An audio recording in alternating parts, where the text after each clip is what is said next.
Welcome and hello. Thank you for joining us for today's NEASC Global Forum. We have a really special presentation for you today, and the title is Student Agency and Inclusion in the Accreditation Process.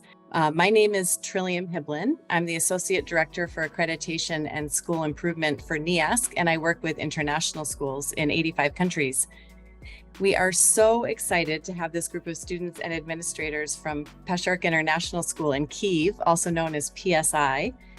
I had the opportunity to see this group of students perform at a regional conference in Lithuania in March, and it was by far the most moving conference session I have been to all year, perhaps in my entire life.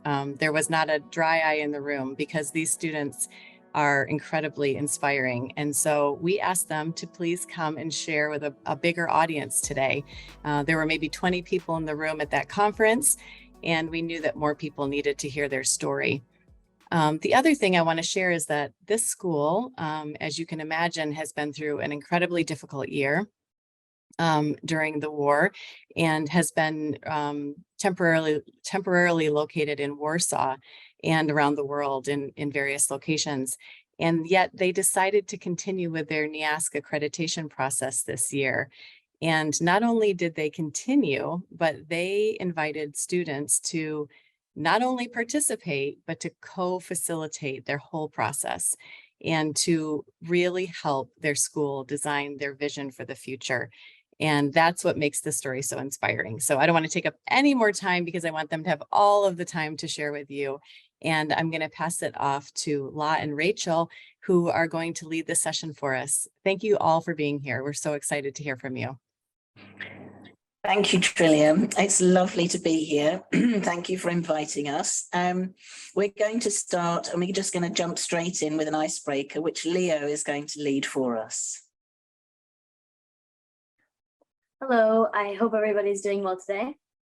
We have one question, and it is, have you ever received a new insight or perspective on an aspect of your work or professional understanding from a student? What was it? And what was it? Please answer in the chat. So we're going to put our questions into the chat for you as we go through the process. So if you miss a question, hopefully you can engage with that text in the chat and just pop your answers in the chat for us. Right, we'll move on and look at those answers a little bit later on. We're going to start now with introducing ourselves. We are together in the same room, so we're going to go around the table. My name is La Moore, and I'm the Assistant Secondary Principal and MYP Coordinator for PSI. And I've been with the school for 2 years. Hi everyone, I'm Sophia. I'm in grade 10. I've been at PSI for 10 years, and I was a co-facilitator on the learning community, learning principle. Hi, my name is Beatrix. I'm in 7th grade, and I was in the LP4 Learner Perspectives. Hello, I'm Leo. I'm in grade 8, and this is my 5th year in PSI, and I'm part of Learning Principle 9, Space and Time. Hello, my name is Zizo. I'm in grade 10, and I've been in PSI for 5 years as well. And my role was in learning, autonomy, and engagement, or LP5. Hi, I'm Ben, a 10th grader, and this is my 4th year at PSI, and I was a part of Assessment and Reflection, or LP3. Hi, I'm Liu. I'm in 10th grade, and this is my 3rd year at PSI, and I am a co-facilitator at the LP4, which is Learning Perspectives. Hi, I'm Kate. I'm a 9th grader. This is my 1st year at PSI, and I was a part of the LP9 team, which is Space and Time. Hello, everyone. I'm Rachel. I'm the school director, coming to the end of my 5th year at PSI, and I was part of the Learning Principle 10 community group. Okay, so as Trillium mentioned, our original presentation was given at the CISA conference, the title of which was Living Your Mission, and that was in March. And we didn't just talk about the CLP process, we also talked about a couple of other initiatives that PSI were engaged in over a number of years, and those engagements were designed to increase student agency and involvement in a range of strategic activities. And Rachel's just going to talk about that because she's been with this school as those initiatives have happened over the years. Yes, the culture of inclusion for students has developed strongly, I would suggest, over the past 5 years or so, starting with student involvement in our revision of our PSI guiding statements. That happened twice along our journey. So students having voice in contributing towards the development of the mission and the vision, and also our diversity statement. They've also been strongly involved in our diversity, equity, inclusion and belonging work at the school, forming committees and co-facilitating in many incidences, also those. They were students involved in some of our board committees, particularly our facilities committee over time, and many more examples which culminated in this, what seemed at the time quite obvious inclusion of all of them in what has to be one of the most important processes in any school, your accreditation. And so all of the students that you see here with us today were in fact co-facilitators in that process. More about that soon. Thank you, Rachel. So today's webinar is just focusing on our student involvement in the CLP process. And we had not just students involved in our self-reflection teams during that process, but we also had them act as co-facilitators with adult faculty.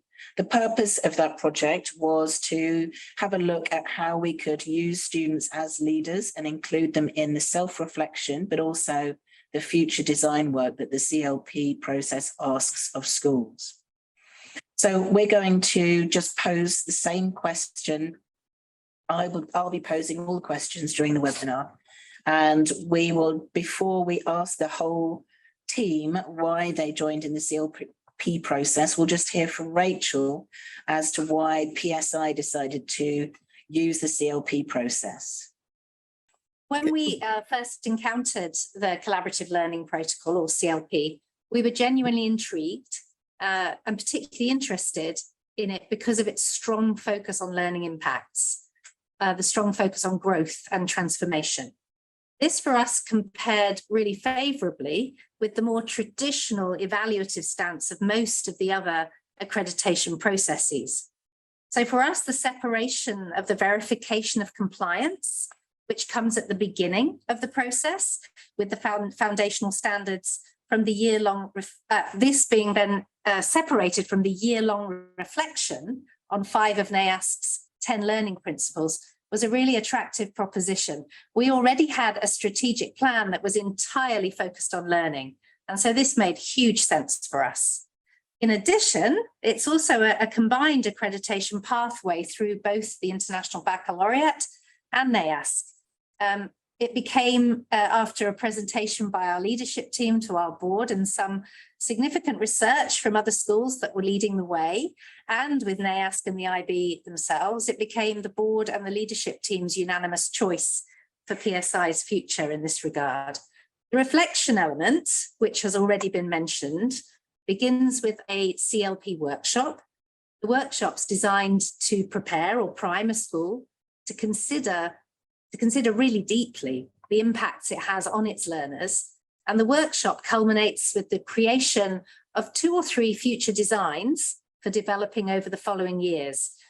And again, this is why we thought it was so important for the students to be a part of this process. We needed to hear their voice about what they needed to see developing in their school, for the school and for their very own futures. Thank you, Rachel. So we're just going to ask all of the students now to talk about why they volunteered to be on a CLP learning principle team, or why they chose to put themselves forward to be a co-facilitator. Leo. Well, when I saw that PSI was enabling students to be part of the accreditation process, I felt really passionate about joining. I felt that this would be a great opportunity to become more integrated into PSI, and I knew that joining would be a great experience for me. For me, I saw an ability to change how summative were formatted and a way to help other kids with advancing the standards of learning at PSI, which would benefit the future generations of the school. The learning principles that I was a part of is learning perspectives, or LP4. And as PSI moved to Warsaw, I wanted to do everything in my power to help. And when I got the opportunity to join the accreditation team and become a co-facilitator, I I felt privileged to help my school in any way possible. And furthermore, I wanted to know more about learning from not just the point of view of a student, but also learn more about learning from a perspective of teachers and other representatives of non-student body of my school. I decided to join one of the PSI reflection teams since it was empowering as a student and learner.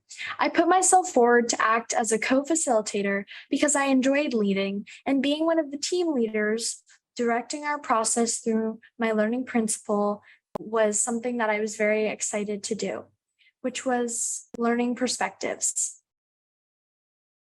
Throughout all the things that we've been through these past few years, PSI has been a home that I've always been coming back to, whether it be from COVID or evacuation. And since this is my last year in PSI, I wanted to make a mark on the learning. So I wanted to invest in PSI as much as PSI has invested in me. And I got connected into the CLP because working on these tasks made me feel part of the learning journey and helped me choose how I wanted to learn best.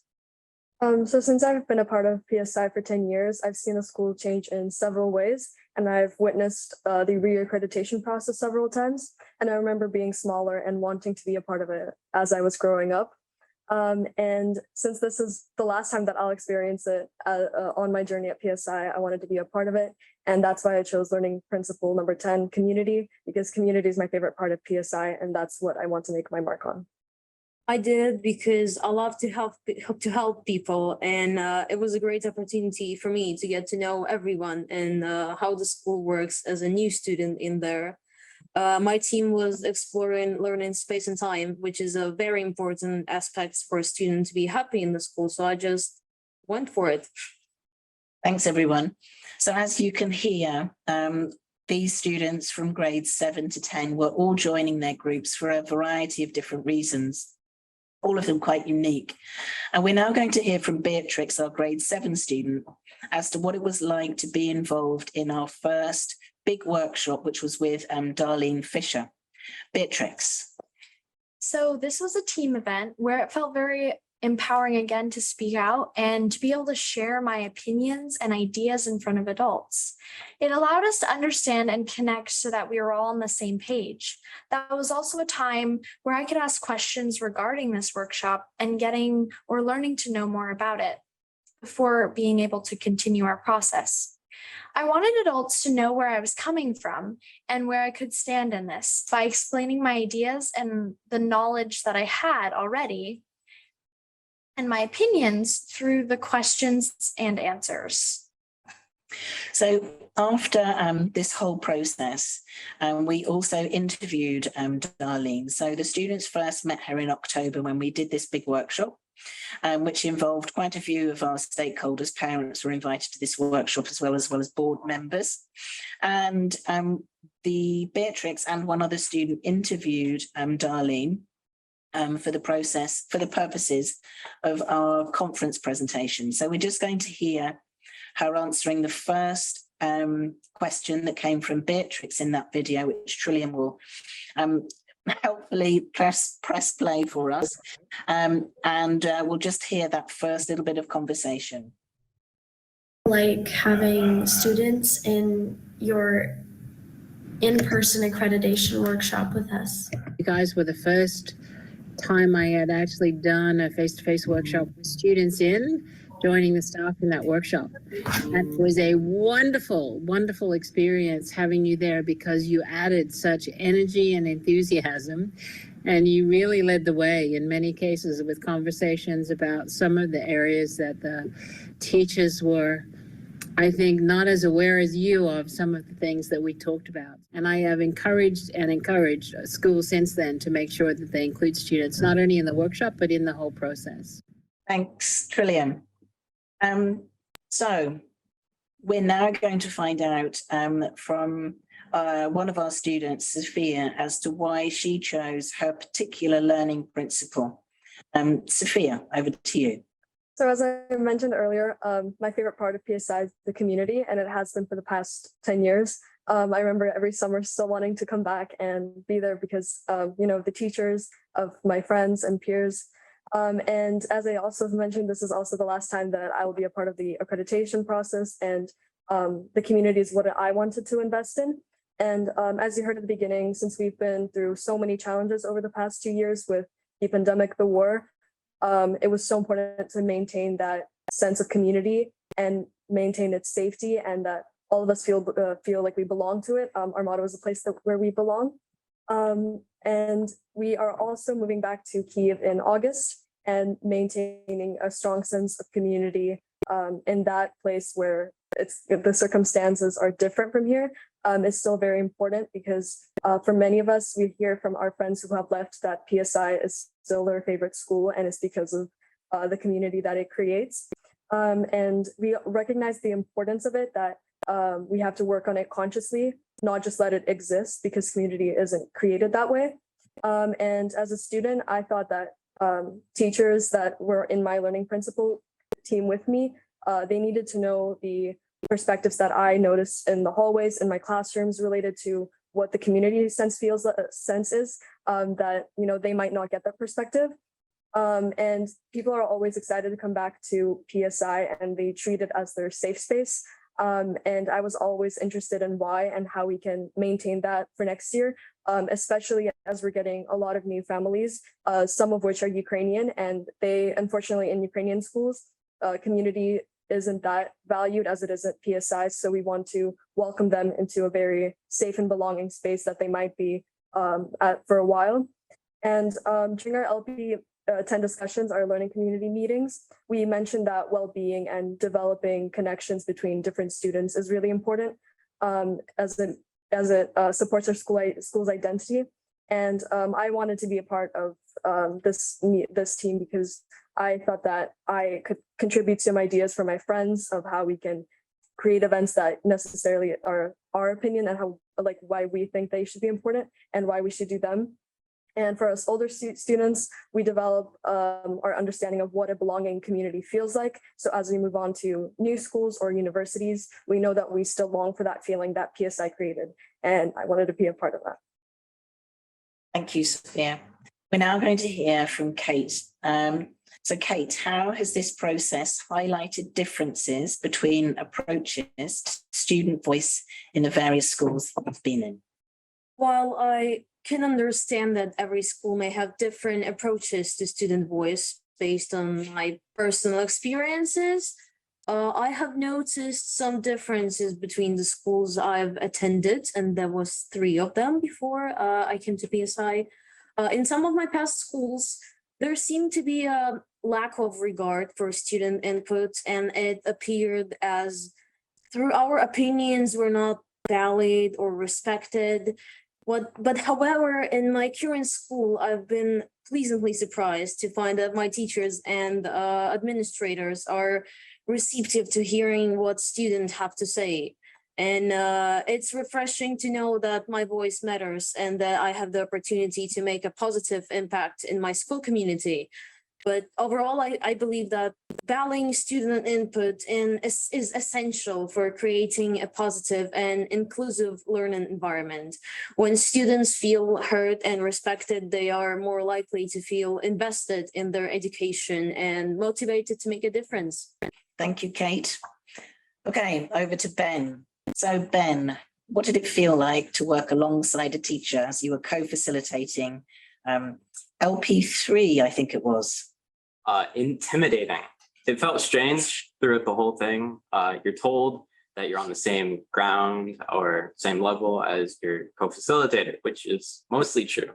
But there's always this element of the power dynamic that remains. While you're in school. Muxmore is my teacher, my co-facilitator, but because they are my teacher, that always remained there. But as time went on, I got more confident. I got more acquainted with the parents and Muxmore, and as such, I got a lot more confident.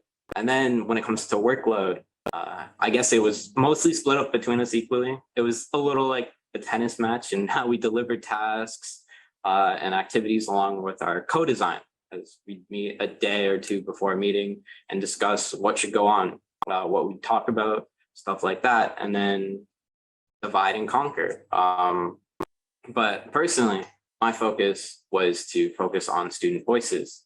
a lot of students aren't the most engaged when it comes to improving the school or school in general. And I wanted to get people with good ideas to join and present those ideas, which would lead to me in Mooksmore trying to implement those ideas or reinventing them to fit what the school wanted. Thank you, Ben. It was a joy to work with you. We were a good team. Right, a question for Zizo.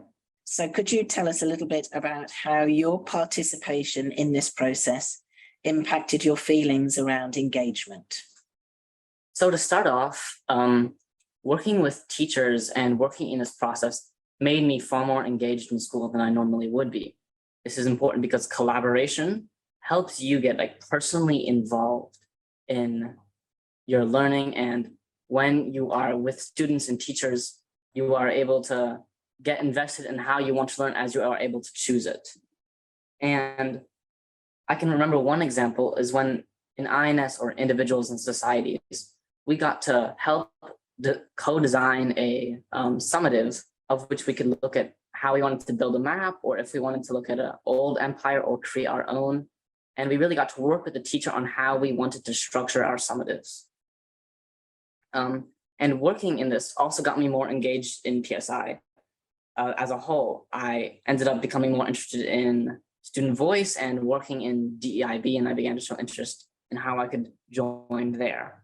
And how I developed my, I guess, idea and perception of learning engagement and around engagement is that it takes the entire community. It can't just be teachers, it can't just be students, or it can't just be, parents. It takes everyone to get engaged, and it takes everyone to make engagement really work. And it is key to keeping the students' interests in school. Thank you, Zizo. Right, Leo, could you tell us about how your participation impacted your feelings of community? After participating in the CLP process, my integration into PSI was much stronger. I now feel that I'm more involved in my relationship, and my relationships are more fluid, relaxed, and less stressed. Before this, I felt more of a power dynamic, like Ben said, in terms of relationships with our teachers and also parents in the community. This process makes us feel more equal. It dispels the idea of pecking order. PSI also promotes student voice very well. This was not my experience in the other schools that I've attended. Our appreciation for this our appreciation for this understanding of it was amplified by the CLP process. When parents joined our meetings, their questions were focused on students too, and showed how committed all the adults are to hearing us and evaluating our voices. Great, thank you, Leo. Okay, Lou, quick question for you. What new knowledge and understanding do you have about learning from engaging with your learning principle? So as I said, my learning principle is number 4, which is learning perspectives. And I understand that learning perspectives means strategies and approaches used by students to learn. And my favorite new approach that I learned about this is developing a new view on mistakes. In my previous school, mistakes were seen only as, well, mistakes. If you got an equation wrong, you had to redo it while being publicly shamed in front of your classmates. But PSI taught me that mistakes actually can be one of the ways to grow and improve, and not necessarily to be perceived as a failure. And this removes mental and emotional barriers between teachers and students. And as a result, we have better communications that creates perfect opportunities for learning from experts. My takeaway here is that mistake is not a failure, it's an opportunity. Lovely, Lou, thank you. We now have an activity for you, our audience, and we're going to have Sophia explain what you are going to be required to do as you watch a video. Sophia. So we are now going to continue the video that we started earlier, talking with Darlene from Beatrix and Leo. And we ask you to collect a keyword, phrase, or sentence from the reflection on student involvement in the CLP process. And then eventually we'll put it in the chat and we'll do something fun with it later. So. Okay, so Trillium, we're going to start our video again. Thank you. Have you seen any other schools involving students and aspects of the CLP process? If so, what has worked well? Yeah, I've been very lucky in the last couple of months, I've come across 2 schools in particular that have included students in the internal reflection process and have added students to the committees and having those conversations. Do you think it's important for students to be able to be included in the choosing of the 5 learning principles? If so, why? We don't, in the past, spend a lot of time asking students about their experience of learning in schools. We assume that we know what the best thing is to do for them just because we're older and have been in schools a bit longer than them most of the time. But I think what we're discovering is that it's really important for us to listen to students, to you guys, and to really try and understand what your experience is. And therefore, when we're deciding what areas of the school we really should be spending our time on, and the, that 12 months of internal reflection where you're talking about what is important, where are we now, how well are we doing anything? When we're choosing those topics, we really, really should be asking students what do they think some of those areas are, so that we can make sure that what we're thinking as teachers and educators and leaders is actually the reality of your experience. And so, what do you think are some of the benefits of using student voice in this work? We have a much more complete picture and a complete understanding of the school and the quality of the learning that's going on in the school. If we're not listening to every stakeholder group, and if we're not listening, especially to you as students, who are the biggest part of the community and for whom we're all there, right? We're there trying to help you make your life better for the future. If we're not asking you how you think we could do it better, we're missing out. We're not doing justice to you and your futures. When schools are thinking about whether to incorporate student collaboration in the CLP process, what do you think are important aspects for them to consider before making that decision? Making sure that the students that get involved are prepared for speaking up in an adult group. So some of you are comfortable with that. Some might need some support and encouragement. They normally deal with one in the classroom and suddenly they're surrounded by 10 at a table. It might be a little bit daunting. So making sure that the environment is conducive to you guys wanting to be involved. Being aware of the topics and things that might come up would be something the school would do. But also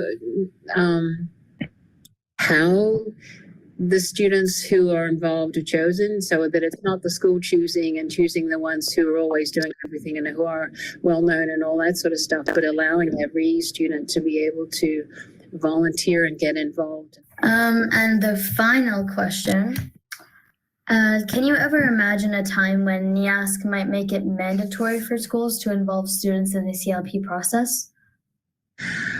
I would love to imagine this, and I will take it to my boss. I think it's a great suggestion.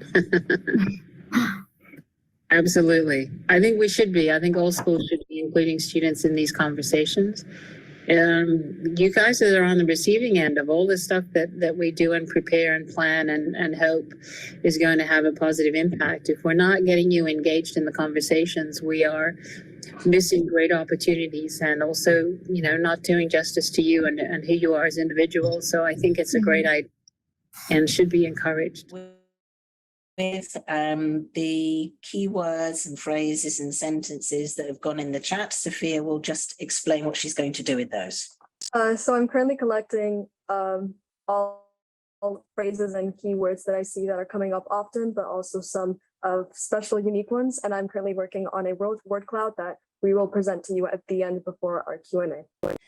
Thank you, Sophia. So now we also have another moment when we would like you to interact with us, and we have a poll, and the poll has 3 questions, and our students will speak those questions to you now, and we'd like to collect responses from you kind of in a moment. So here are our 3 questions. Lou, if you could read out our first question, please. The first question is, does your school value student voice? The second question is, have you used student voice in your school's accreditation and authorization process? Question 3, can you see yourselves using student voice in guiding your accreditation authorization work in the future? And we'll just take a moment to allow you to have a little think and pop your answers into that poll. And then we'll have a look at your results. As predicted, we all value student voice. Well, there's perhaps one person who doesn't, and one person who doesn't know. And then the question, have you used student voice in your school's accreditation or authorization process? We have 56% of the audience saying yes, that they have. And for question 3, can you see yourselves using student voice in guiding your authorization work in the future? 95% of everyone who's answered the poll says yes, they can, which is a fantastic reflection on students' voice being used to support a school's valuation and then work on its future designs for improvement, which is a fantastic indication of perhaps how this process in the future will start to include more student voice. Okay, thank you for engaging in that little activity. I've now got a question for Sophia.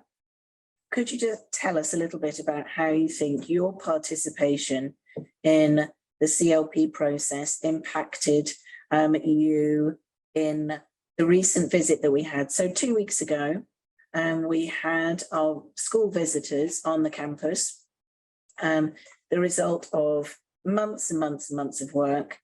Our visitors were here for a few days and talked to all of our students here today in conversations around the work in our 5 CLP teams. So Sophia, if you'd just like to talk to us first about how the work on the co-facilitation of your particular group supported you in conversations with our visitors 2 weeks ago. Yes, so I think the main point of it is that we were able to impress our visitors, but I think also an important part of it was that we live what we say. It's one thing to write on your reports that you value student voice and students are included everywhere and they don't know the situation, but it's another thing to actually have students in the meeting and actually showing our value of including students in our strategic planning. And it also shows that the faculty and the staff care about us understanding the processes that are going on in our school and why they are prevalent to us and why we should be a part of them and how we can help change the school. And the way that I think all of us here demonstrated in our meetings of our knowledge of the school strategic planning and what our goals are for the future truly show what our values are with the school and how much we love PSI and how much we want to be a part of its positive change. And I'm going to ask my other friends here to talk about why their participation was how it impacted the school visit too. Yes, thanks, Sophia. We'll start with Ben, because Ben was in the LP3 meeting with me. So Learning Principles 3 is about assessment, and it's been sort of retitled Evidence of Learning or Evidence for Learning. And we had a meeting with our visitors. And Ben, could you just tell us a little bit about what that experience was like for you? Well, it also felt intimidating, as this whole process did, but it was very insightful. It was a lot of fun, but I had a perception that everyone in the room would speak a lot more, but it just ended up being the student voices, so me and another student. And so if you ever do accreditation, I would recommend having more students for the final meeting, even if they're not a part of any of the teams. I think that would be very useful to get more perspectives and a lot more different perspectives, because this entire process and school as a whole is very different for each individual. Yeah, thank you, Ben. Very thoughtful. Let's move to Beatrix. What was it like for you? I think this, I think my participation in this, the CLP process really impacted the recent school visit because I had my own ideas that I wanted to share. And I think because we had a variety of different student voice, just like me, having those meetings, it really posed a new positive impact for how our school was going to be evaluated because of how we especially use student voice. And I think that just letting, especially with me, the meeting where we had with some of the board members, I think that they could finally get a broader view of where I was coming from and finally really deep understand a little bit better how what I was doing there. Thank you, Beatrix. Kate, some thoughts from you. My team was focused on a space and time that are, like I already said, two of the most important aspects of the school when it comes to its physical appearance. And this meeting showed that students have freedom of speech and we can tell the truth while using our adult-like voices and answering questions normally, while actually, pointing out some problems or advantages of the school.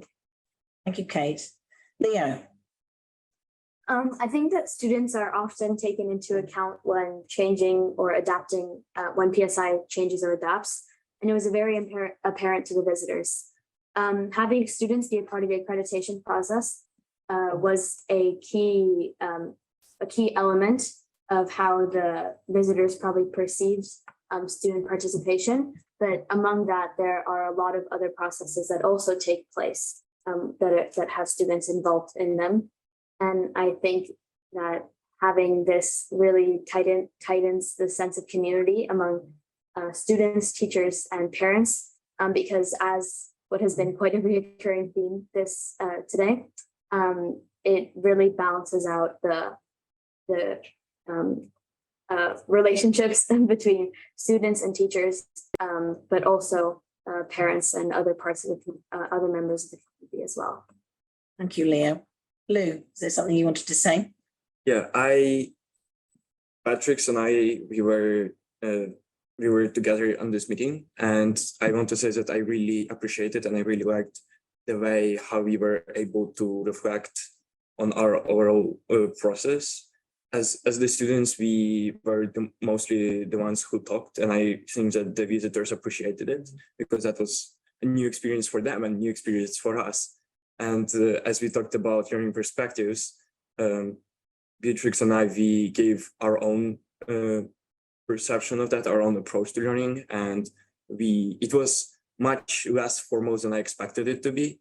It was a friendly conversation about our experiences, and sometimes teachers would guide us if we, in case, forgot to mention something or there were new points to make. They would either just jump in or remind us, and it was really lovely to have the visiting team here and to be able to speak with them. Great, thank you, Lou. Ziza, is there something you wanted to say? So during my meeting, I'll admit I was 10 minutes late, but other than that, I felt confident in my presence there. And I think that of how all the other students and my friends answered these, I think that we really showed what we could do in terms of including student voice. And I was the only student in my meeting, but I worked with my co-facilitator, who was a student, who we both bounced ideas off of each other, and it really felt like the dynamic between students and teachers was on an equal level in that meeting. And I, as a matter of fact, as well as like with other people in these meetings, I was asked the majority of questions and I answered the majority of questions. Mm-hmm.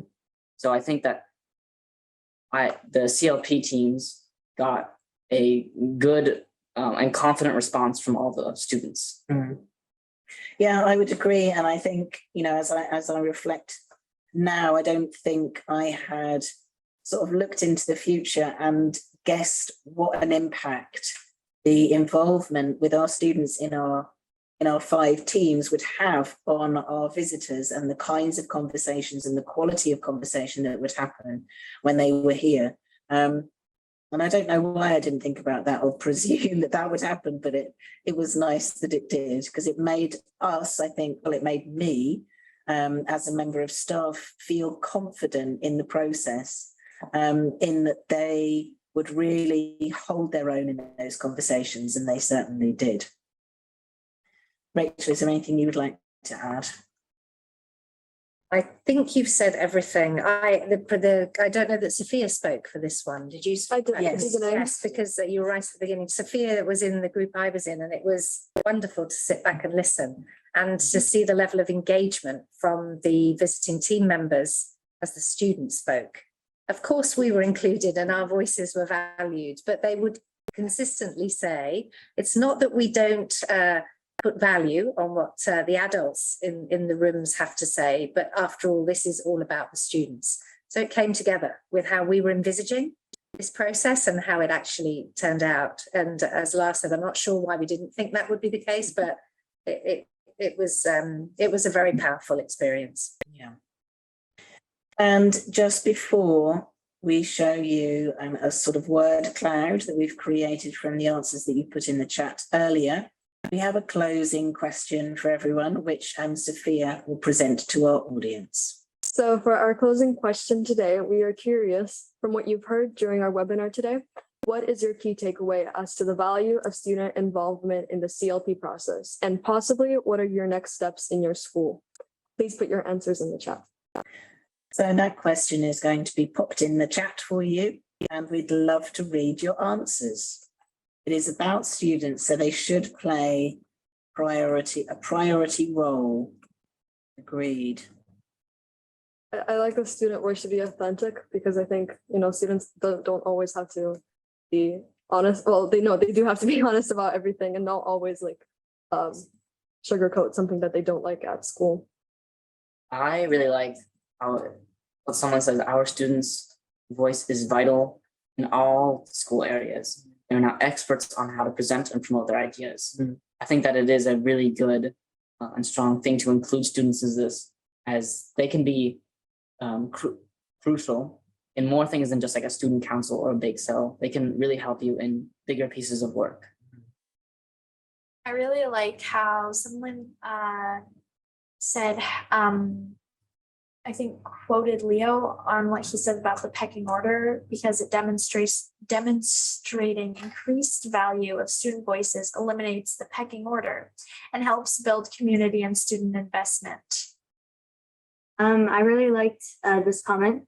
It creates a higher level of students' engagement, and as students, you clearly feel more engaged and invested in your community, which is a wonderful thing. I think that what this comment was really, what I found nice about this comment was the sense of community. I feel like that is something that has that has been reoccurring, and it is truly something that is really is a great benefit from this process with students.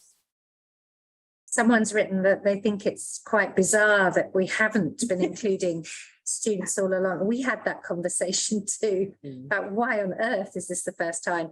But it's something to do also with the actual collaborative learning protocol. There was something about it that called very, very loudly for student involvement. And it's one of the reasons we enjoyed it as an accreditation process so much. Yeah, it was definitely an invitation to have a good inquiry. We're so used to having inquiry conversations with students. It felt like a natural extension of that, I think. We can grow so much more as a school if we listen to the voice of our students. True that. Lovely. Thank you, everyone. So we're just going to share a little word cloud with you. And whilst we do that, if you would like to ask any of these students or myself or Rachel a question, And please pop your question in the chat. And we've just got a few minutes left to answer anything that comes up. So if you want to ask a specific student a question, pop their name in the chat to by the question, or if it's quite general, we'll see who wants to answer it. We've got a few of those already in the Q&A, so we can just do our best to have a go at those. Can you see those as well, students? The Yes. Q&A Yes, questions. if I can have just like 5 seconds so I can explain what's Yeah, happening you here. So here's a word cloud of what has been said. On the right, you see words that were used often. So student, internal reflection, engaging students, complete picture, student perspectives, you can see them. And then the biggest word is that it was the most relevant, the most repeated, which is obviously student. I'm really glad it is because it really supports everything that has been said today. So are we continuing on to Q&A? Yes, Okay. yes, Could I answer a question? yes, Cesar. Lovely. So I heard someone say, is there any primary students involved? Or is it exclusively secondary? So the answer is there's no primary students involved in co-facilitating like we are, but we do have primary students and teachers in this process with us. I personally worked with a primary school teacher, and we focused a lot on obviously learning engagement on autonomy and how that can be used as a stepping ladder as you begin those skills at an early age and you increase them. So we have been working with primary students and asking them questions on how they feel. They just weren't like directly included in webinars and things like this, but their voice was, we did talk to them as well. And one of the reasons why primary students weren't on our teams is because this year, because it's quite unique, our grade 5s are actually being looked after by the American School of Warsaw, where we're sitting in the car park in some rather lovely container classrooms. And we also don't have grade 6 with us. So because we had an absence of 5s and 6s, some of our younger students who perhaps normally would have been involved couldn't be. Okay, anyone else want to answer another question? Yeah, I saw, and I think all of us can speak on this one, but there's one that asks, did you find the time commitment being involved in the committee as a challenge? And I can definitely say yes, because especially in the first couple of months of the process, us as co-facilitators, I had to organize the meetings, write the agenda, meet with a couple of different people talking about the agenda, then have the actual meeting after school. And all of us have other after school activities as well. This definitely took a lot of time, but it was time that we enjoyed, because really it was just the meetings themselves. It was just discussions and occasional note taking of what we wanted to produce from our learning principal teams. But, as a student, it was a little complicated. And as Ben said, it's scary because you do want to make sure that the teachers think that your opinions are valued. And of course, they are always going to be, but it's a normal student instinct to be worried. But yeah, does anyone else want to jump in? Yeah, we did have a few meetings that started at 8 a.m. So I hate mornings, so that was a bit difficult, but that was only twice. Yeah, Ben and I did our meetings in the evening, and we did those remotely so that we could have parents involved too, after they'd finished their day of work. Ben, was it a big time commitment for you? No. When it came to our individual meetings, it was not a big time commitment. It was about like an hour every few Wednesdays. However, it did eat up into my Saturdays sometimes. As the whole group thing, it ate up into a Saturday. Yeah, we did some community events. Yep. I'll also answer that question while also answering this question. How do you encourage student voice and agency with students that may not volunteer? So I would say that one of my, when I was deciding to join the LP process, I was kind of worried about it taking up time, because I had some ECAs that were already taking into afternoons, and I think that that's something that a lot of students would also be worrying about, like the time commitment. So just telling them that really it does not take much time out of your daily life, and honestly, it's a great chance to be involved with your and form connections with your teachers, students, and even other members of the community. And I think that even though it may be spending time on something, it's definitely spending time in a useful manner. Thank you. Right, does anyone else want to answer perhaps a last question? There's a very simple one. I could answer it, asked if the students were involved in the report writing. And yes, they were, because in the groups, in the reflection process, that's one of the parts of the process that we worked on together in our collaborative teams. So certainly, I think that's true for everybody here, correct? Yeah. Certainly in our process with Sophia, Sophia had equal, if not more, voice in what was included in the report as well. Right, thanks everyone around the table. And thank you at home or at school or at work or in the car for watching and listening. And we really, really appreciate you joining us today. Thank you, students, very much. You've been brilliant as ever. And Trillium, over to you. Yeah, just want to thank you all so much for sharing your time with us, but also for everything that you did designing the future of learning at PSI. You've left something for your community that will live well beyond your time at the school. And I can only imagine how that's going to just reverberate through the community for many, many years. So you should be so proud of yourselves. We're so proud of you and so grateful that you shared your journey with us. And we just thank everyone for being here and being part of our NEASC global learning community. Thank you all and good luck next year with the move back to Kyiv and to wherever else you're all moving to around the world. We really wish you all the best. We'll say goodbye for now, everyone. Thank you. Thank you. Thanks, friends.